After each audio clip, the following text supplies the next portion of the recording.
નમસ્કાર. TAT secondary મેન્સની તૈયારી કરતા ગણિત વિજ્ઞાન વિષયના એસ્પિરન્ટ્સ મિત્રો, સ્વાગત છે તમારું આપણી પોતાની યુટ્યુબ ચેનલ વિદ્યાસંકુલ ગુજરાતીમાં. આજે આપણે ધોરણ 9ની પ્રશ્ન બેંક નંબર 3 શરૂ કરવા જઈ રહ્યા છે આપણી લેક્ચર સિરીઝમાં. તો ચાલો સમય ન બગાડતા ફટાફટ આપણે શરૂ કરીએ. અત્યાર સુધી આપણે પ્રશ્ન બેંક 1-2 જોઈ ગયા છે. આજે ત્રીજી, હજી આના સિવાયની 2 પ્રશ્ન બેંક બાકી છે. તો ચાલો ફટાફટ કોમેન્ટ સેક્શનની અંદર #HSR લખી આપો, વિડીયોને લાઈક કરી આપો. હવે આપણે શરૂ કરીએ. તો જુઓ, પ્રશ્ન ક્રમાંક 1 આપેલો છે, જેની અંદર આપણને કીધું છે 10 ગુણના પ્રશ્નો, જેની અંદર આપણને કીધું છે કે ખરા ખોટા જણાવો. તો ચાલો જોઈએ. x+2 એ એક ચલ સુરેખ સમીકરણ છે. ના, ખોટું. આમાં ક્યાંય બરાબરની નિશાની નથી, એટલે આ બહુપદી અથવા પદાવલી છે. આગળ વધીએ. x-4 બરાબર √3y દ્વિચલ સુરેખ સમીકરણને પ્રમાણિત સ્વરૂપે x √3y -4 બરાબર છે. આ રીતના જ લખી શકાય, સાચું છે. ત્રીજું છે πμ બરાબર 9 - 5v દ્વિચલ સુરેખ સમીકરણ નથી. ખોટું. આ દ્વિચલ સુરેખ સમીકરણ જ છે, બરાબર. કારણ કે તમે આને વાસ્તવિક સ્વરૂપમાં દર્શાવો તો πμ + 5v - 9 બરાબર 0 થાય, બરાબર ને. ચાલો, સમીકરણની બંને બાજુ સમાન શૂન્યેતર સંખ્યા વડે ગુણાકાર કરવાથી સુરેખ સમીકરણનો ઉકેલ બદલાઈ જાય. ના, ખોટું છે. ઉકેલ બદલાતો નથી. આ ટેક્સ્ટબુકની બેઠી લાઈન છે. 2, 3 એ 3x - 2y બરાબર 0 નો એક ઉકેલ છે. ખરેખર તમે ગણશો તો જવાબ 0 આવશે, એટલે સાચું છે. આગળ વધીએ. ખ તરફ ખાલી જગ્યા આપણે પૂરવાની છે. શ્રીલંકા ખાતે ભારત અને શ્રીલંકા વચ્ચે રમાયેલ એક દિવસીય આંતરરાષ્ટ્રીય ક્રિકેટ મેચમાં 2 બેટ્સમેને સાથે મળીને 143 રન બનાવ્યા. તેને દ્વિચલ સુરેખ સમીકરણ સ્વરૂપે ખાલી જગ્યા સ્વરૂપે દર્શાવી શકાય. તો આ બહુ સરળ છે. x + y બે ભેગા મળી અને 143 રન બનાવ્યા, બરાબર. ચાલો આગળ વધીએ. 2x + 5 બરાબર 0 નું બીજ શું થાય?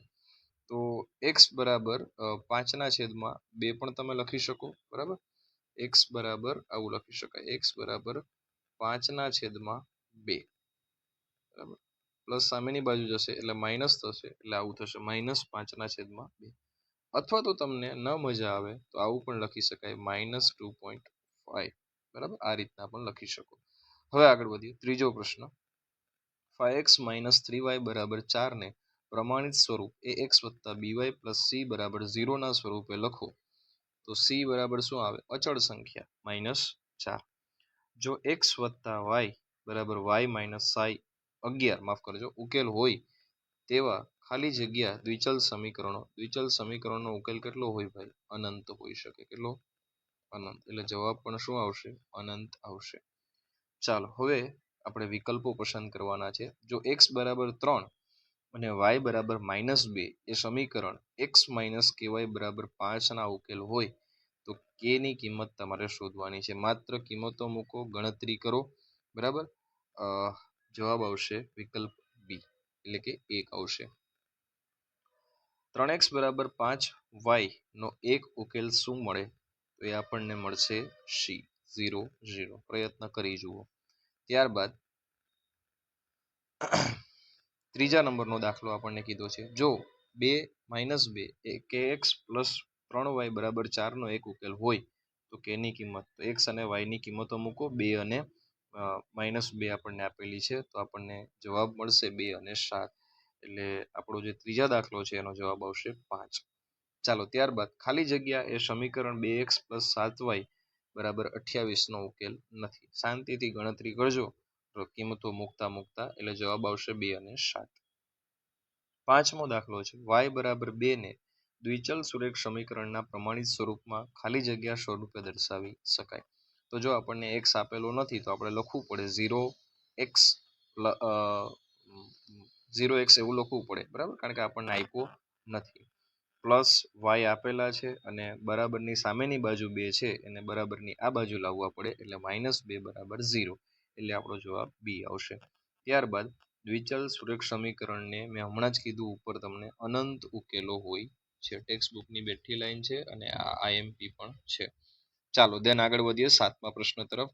x + 3 = 0 હોય તો x નું કિંમત શું થાય? +3 ને સામેની બાજુ મોકલી દો એટલે ઓટોમેટિકલી જવાબ આવી જશે -3, ઓપ્શનમાં સી.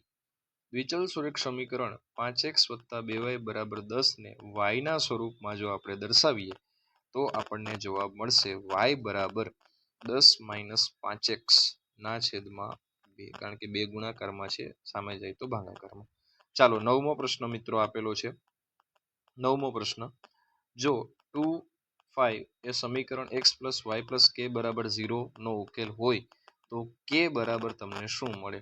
તો ગણતરી કરજો. k બરાબર તમને મળશે -7. 2 + 5 આપણે મૂકી દેવાના છે. આપેલા છે ને 2 અને 5, તો x અને y બરાબર 2 + 5 + k બરાબર 0. આવી રીતના કરી શકાય. એટલે આ બંને 7 થાય. 7 + k બરાબર 0, k બરાબર 7 માઇનસ સામેની બાજુ. ચાલો 10મો આપણે જોઈ લઈએ. 6p આને પ્રમાણિત સ્વરૂપમાં લખવાના છે, તો ખૂબ સહેલું અને સરળ છે. જવાબ આવશે એ. ચાલો હવે આગળ વધીએ વિભાગ બી. હવે તમારું કામ શરૂ થાય છે. અહીંયાથી દાખલા શરૂ થઈ ગયા છે. તો દાખલા તમારે જાતે ગણવાના થાય છે.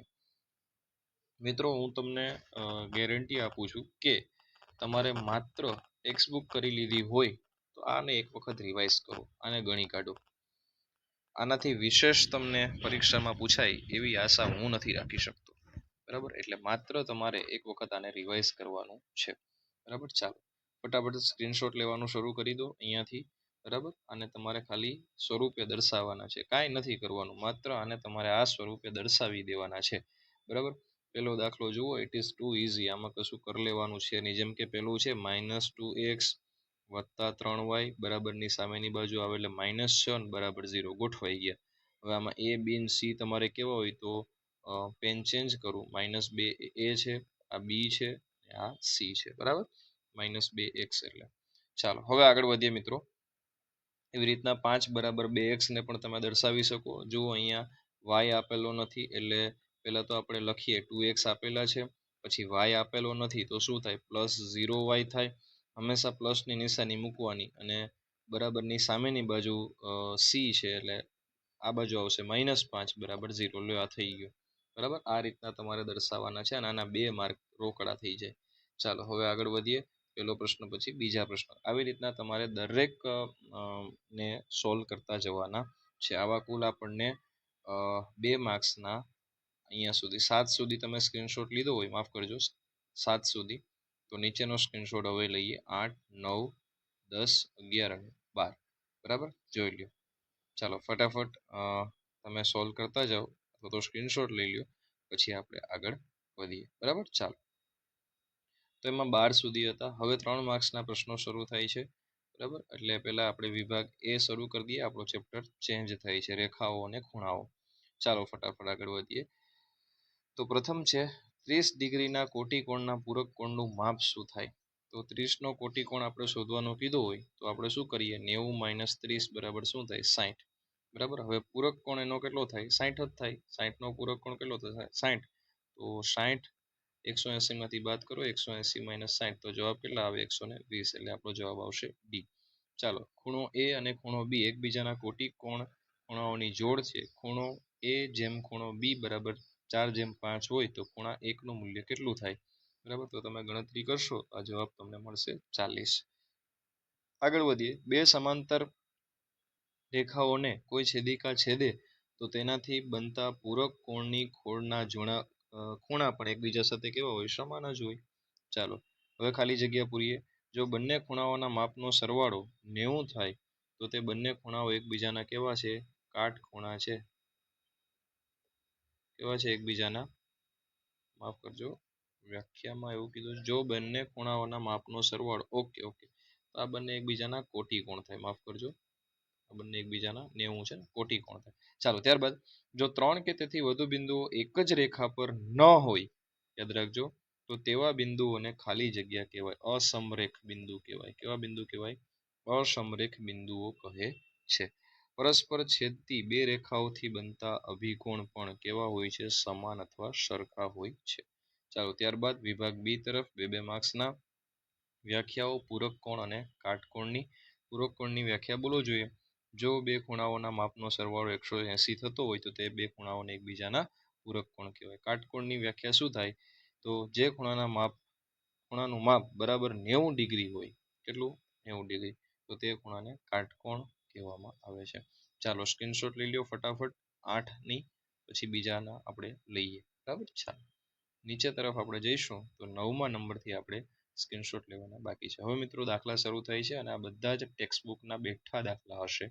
ચાલો વિભાગ સી ની અંદર મોટા દાખલાઓ છે. વિભાગ સી ની અંદર ચાલો પહેલો, બીજો અને ત્રીજો દાખલો તમને દેખાતો હશે. ચાલો હવે માત્ર આપણો 2 જ પેજ બાકી રહ્યા છે. અહીંયા ચોથો અને 5મો દાખલો છે. આના સ્ક્રીનશોટ લઈ લો અને રિવિઝન ચાલુ કરો ફટાફટ. ચાલો 6ઠ્ઠો, 7મો અને 8મા સુધીના સ્ક્રીનશોટ લઈ અને આની એક વ્યવસ્થિત ગણતરી શરૂ કરો. ચાલો ઓકે.